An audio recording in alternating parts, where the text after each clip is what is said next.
Good morning, Miami. This is Tasha P. I am here with my friend, Mr. Edwin Sheppard, CEO of Blooming Rose Promotions and Entertainment and creator of the talk show Real Talk, Real People discussion panel. If you don't mind, Mr. Sheppard, could you tell us a little bit more about the show? Yes, thank you, Tasha, for having me here this morning. It's an absolute honor and pleasure to be in your presence. Real Talk, Real People. Yes, it is a discussion forum of, we've started off in relationships, of course, because that seems to be the hot topic everywhere. And what I've noticed in the African American community, there seems to be a lack of communication between both sexes, male and female, and our youth tends to inherit from that.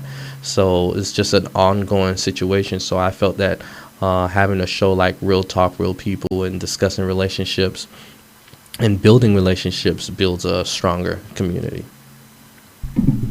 Awesome. So let me ask you a few questions about your background. Just wondering if you would give us a little bit of information on where you're from, your heritage, and what encouraged you in life to start this new career venture. I am a Miami native, born and raised 305 all day. I am the product of a Haitian-born mother and a American-born father. My dad is from Gainesville, Georgia, which is about 55 miles northeast of Atlanta. About what inspires me, I would say my classmates of Miami Central Senior High, class of 91, 92, and 93, they inspired me because when I started throwing reunions or get-togethers, they were the first to really support what I do. And that kind of got me into the field. I just like bringing people together. That was my thing. I wasn't looking to make any sort of money or any compensation for just bringing a whole bunch of people together. It was just something that I loved doing. And when I had a classmate approach me and asked me if I thought about making it as a career, I told him no. And he said, well, if you ever think about making it as a career, I would like to invest in you. And so when he said that to me, I had to kind of step back and look at it and say, you know what, maybe I can, take this to another level and do it on an entertainment basis. Wow, that's interesting. That's actually what got me started in the entertainment field myself. Prior to military, I decided I wanted to do something different that would allow me to not only utilize my voice, but be a voice for other people. So with that being said, could you tell us a little bit about Blooming Rose Promotions and Entertainment? And what was the foundation for you starting it? What was the inspiration? Blooming Rose Promotions and Entertainment. The company is actually named after my mother, Rose Bonita Sheppard.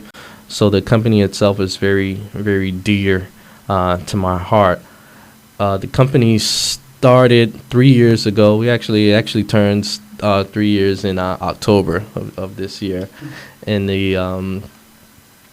the company, I would say there's two facets of the company of how it started. So I want to really start from the absolute core of how everything started and how I began to evolve. Do we have time for that? Yeah. Oh, okay. Plenty of time. The sad thing about it, it's funny how death can inspire you to do great things.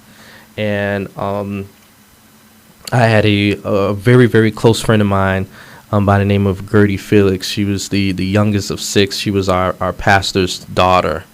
And we were getting ready. The church had a huge concert. I was living in Naples, Florida at the time, and the church had a huge concert. She called me, and she asked me if I was attending the concert, and I told her I didn't feel like making a drive. So she's told me, everyone that we grew up with is going to be there.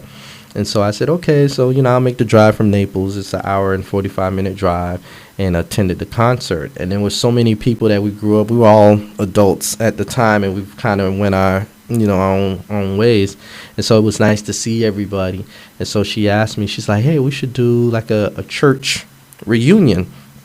And I said, yeah, we should do it. And she said, me and you, we're going to get together and do the church reunion. We're going to plan this reunion together, and we'll bring everybody together.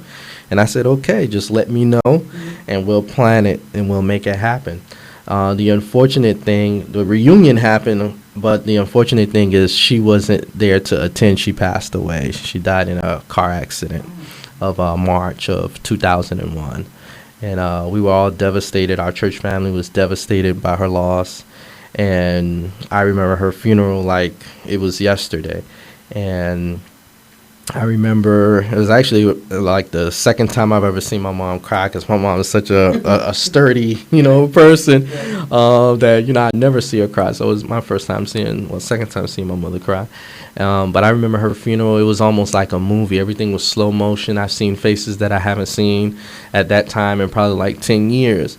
And at that moment, that's when I said to myself, I would like to see these people in better, a better environment, like some sort of get together, some sort of reunion.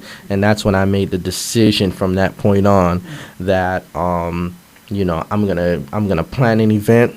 I'm gonna still go with this reunion and plan the event, and bring people together. So if a lot of people think it started, with my mom, but it actually started with her. That's the core of how I started to bring people together.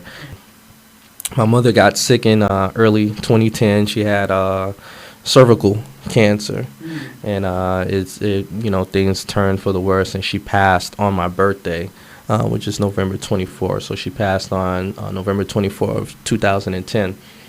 Excuse me. And from there, I prepared myself for it. I think it's kind of funny saying this. I think the good thing about knowing that someone is going to leave is that the fact you're able to prepare, as opposed to something sudden like a car accident, like how Gertie passed. It was a phone call from a friend that I got of her passing. So with my mom passing, it was kind of like you mentally prepare for it. Obviously, you don't want it to happen, but you mentally prepare for it. So I was mentally prepared to say goodbye to my mom. Not on my birthday though, but I was mentally prepared for it. So after she passed, I took I still went along and planned the reunion, and I got a lot of love from my classmates when that reunion came. And I took a break after that reunion and decided to start Blooming Rose Promotions and Entertainment. And my best friend, Sasha Boykin, she encouraged me to name it after my mom. And we named the show after her.